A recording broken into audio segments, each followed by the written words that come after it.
Tonight, the war in Gaza rages on despite a new and urgent U.S. push for a ceasefire. We're in a window of time right now where we can actually get a hostage deal done. Vice President Harris today meeting a senior member of Israel's war cabinet at the White House.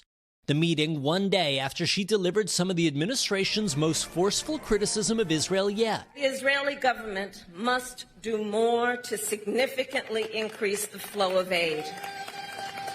No excuses.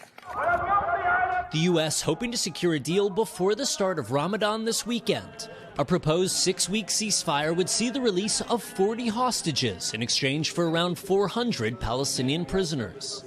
An Israeli official tells NBC News one major obstacle to talks in Cairo is Hamas's refusal to say which hostages are still alive.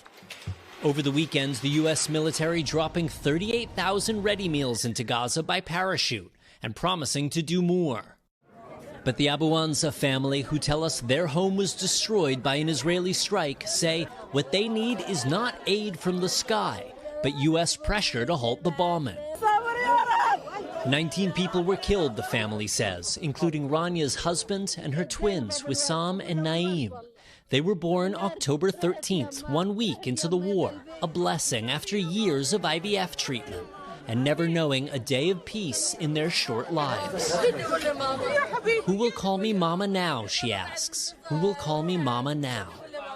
And a new UN report says evidence indicates Hamas fighters committed rape at least 3 locations during the October 7th attack, and says there is clear and convincing information that some hostages in Gaza have been subjected to sexual violence while in captivity. Lester? Thanks for watching. Stay updated about breaking news and top stories on the NBC News app or follow us on social media.